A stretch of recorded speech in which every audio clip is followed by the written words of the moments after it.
I'm Steph, and this week I'll be interviewing Barbara for our newsletter. So Barbara, if you'd like to first of all introduce yourself, and then we'll kick off with our questions. So my name's Barbara Hale. I'm Waterwise's Marketing and Business Development Manager. Perfect. So our first question is, do you know and what is your PCC? I actually don't know because there's no water meter in my accommodation at the moment, but I'm currently in the process of moving house, so hopefully I'll have this answer very soon. Perfect. And on to the next one. So what is something that you've done at Waterwise that you're most proud of? I'm very proud of the website because it's something I've built from scratch. Like all the different functionalities that we've added later on, that was all my work. And I'm very happy with it and very proud because it's been quite a challenge, but it looks pretty good at the moment. I completely agree. And for anyone out there that hasn't been to the Waterwise website, do go and visit us at waterwise.org.uk for lots of top tips. And we're currently running a pledge as well, so you can also join in with that. Right, so question number 3. What is a place in the UK that you love and why? I think that would have to be London, where I've lived for the past 4 years. I'm actually moving out to Oxford now, but I still do love London.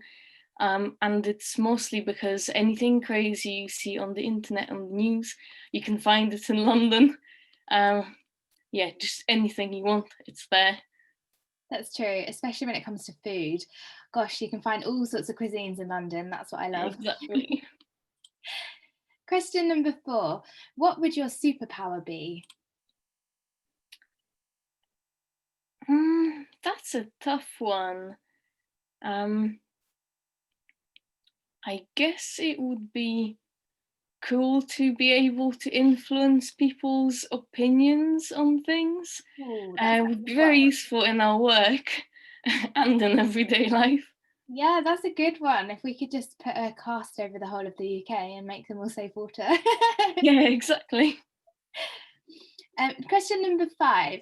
So what book or film would you recommend to newsletter readers? I think I've got 2 that I really think are worth reading. One of them is called Mindset by Carol Dweck, and it basically talks about the growth mindset. So basically going for life and thinking like, oh, like this is a learning process. So never assuming that you have to be good at something straight away. It's just like constant development, even if you're an expert in your field. And the second one is Giovanni's Room by James Baldwin, which is just great. And I think it's a very good book to read if you're trying to understand what discrimination looks like, especially towards, well, gay people in this way and towards immigrants. So that's very interesting. And as a fun fact, James Baldwin was a Black author, but this book doesn't actually have any Black characters, which is very different from all his other works. But anyway, like all books by James Baldwin, I highly recommend because they're just amazing. Wow, there's 2 very good recommendations. I shall have to check out that second one because I've not actually read it. So thank you. Question number 6. Can you give us one of your top lockdown survival tips? I don't read the news at all. I mean, like, I don't read the news in general, but I think especially in lockdown, it's been a very helpful habit because if anything significant changes, you'll see it on the internet, you'll read about it on social media, surely your housemates will tell you.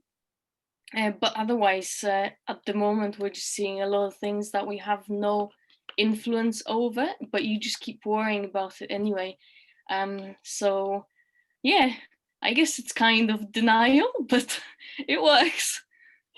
I think that's a great idea. I think sometimes we can get very downtrodden by some of the negative sort of stories that we read. So definitely, I think trying to limit our intake of all of those kind of media stories is a really good idea. And last question, can you tell us something that you're grateful for?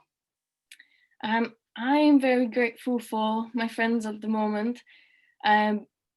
Currently, my boyfriend and I are staying at a friend's house, so effectively we're in this 4 people COVID bubble, and it's been much easier to cope with lockdown when you've got a little bit more company, and then it's kind of easier to stay more upbeat.